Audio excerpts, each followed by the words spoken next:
everybody. This is Jim Cornette. You're listening to the J&J Show, the best podcast in the world, except for mine. Welcome to Power One on Nothing.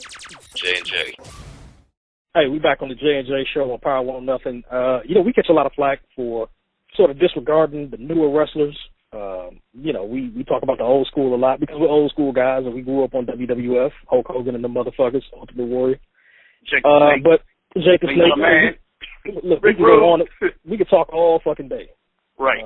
We do get a lot of letters and messages. Hey, y'all don't appreciate shit. You act like the new cats ain't worth a damn. These new niggas ain't shit.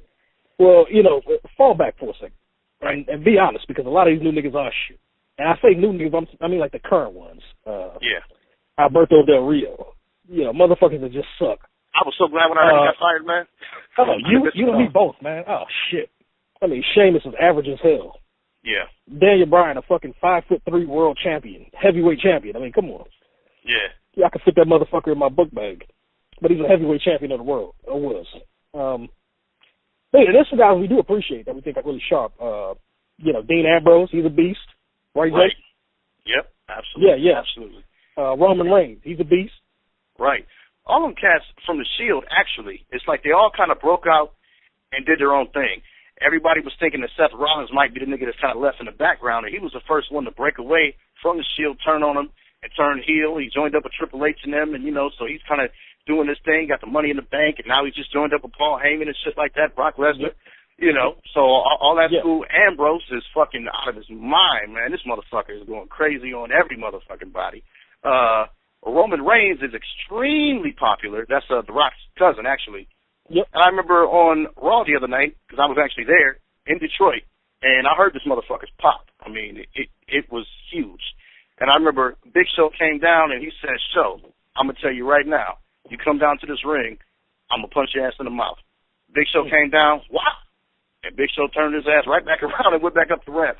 And Reigns just kind of has this attitude about him like, yo, don't fuck with me, because I will fuck you up.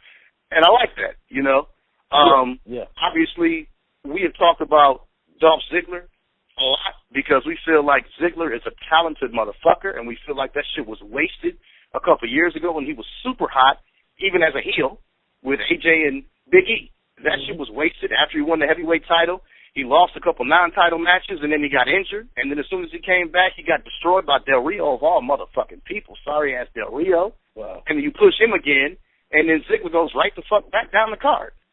So that's a lot of shit that we complain about, too. It's not just the superstars of today, but it's the way that they're being booked.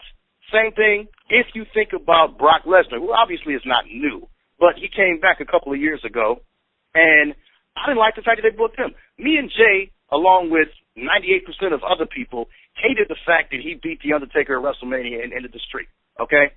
But I think maybe they would have been able to tolerate it a bit more had it been booked properly. If you remember, when Brock Lesnar came back in 2012, he lost his very first match back against John Cena. That right there, to me, you killed it. This motherfucker was gone for 8 years. He comes back after dominating the UFC and everything else. He comes back as a beast and gets beat by John Cena. So that right there kills it. Then he won a couple of matches, and he lost against Triple H, and he beat him. And it was kind of like up and down. So you don't have a motherfucker like that end the Undertaker streak that was going on for 21 years. You just don't do it.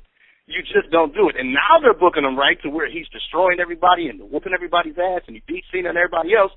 But it's too late. You should have not had him lose in the first motherfucking place if you were going to book him as a fucking strong-ass monster. That's the kind of thing that we don't like. Yeah, absolutely, man. You take his inconsistency upon his return, and his inconsistency takes out the Undertaker's consistency.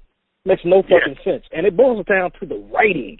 The writing has been a lost art on WWE.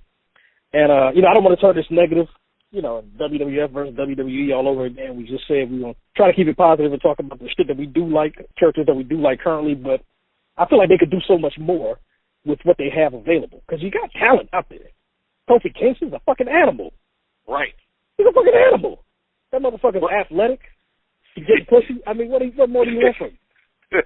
Hey, he got talent out the ass, man, but the problem is that they had him stuck with the same old generic-ass character for like 6, 7 years and shit. It seemed like he wasn't doing shit. Then they finally just changed his character, and now he's with the New Day as a group with him and Big E and some other motherfucker. I forgot his damn name. But basically, they suck too because, like I said, I was there live in Detroit the other night at Raw, and they were chanting, New Day sucks. They were chanting CM Punk. I mean, niggas, all kinds of random shit. They have shit to do with the match just because they didn't fucking care about the New Day. So I think if you're going to change Kofi's character, give him something that can breathe some life into this motherfucker, man, and then push him up the card. Push him up the card. Develop him. Develop his character. Give him something the fans can relate to. Something that makes sense. You know, give him some type of gimmick that works. Let him try some shit. Yeah, because he was injured about a year or so ago, and he was out of action for like 8 weeks or whatever. Well, why not bring this motherfucker back as a cocky heel? Yeah. Hey, so Kofi, you're back after your injury. So-and-so says he's going to whoop your ass. So what do you think? Come on, man. Do you really think I'm worried about so-and-so? I'll go out there and blah, blah, blah, blah, blah, blah. Okay, well, that right there shows he got a little bit of confidence, cockiness, and you don't see that in Kofi a lot, because normally he's all smiling and shit, going out there high-fiving. But if he goes out there with a cocky attitude and gets cockier every fucking week, eventually he's going to become a heel. Yep, exactly. And at the same time, it's not like this hasn't been done before. Yep. We've seen this before. Motherfuckers come back from injury and now they're bad guys. Yep. It's tried. It's proven. Why not give it a shot at the very least? Because you have the talent there. And quite frankly, there's guys that are more popular than him that are far less talented, far less entertaining in the ring. Yep. Yeah, you're fucking bums. You got your bums. Sad, man. And, to me, it's going to keep being this way as long as the shit writing is taking place. Absolutely. Ladies and gentlemen, J&J Show, Power 100. WWE has some stars, again, folks that we appreciate. We named them. Stop fucking writing us, telling us that all we care about is the old school.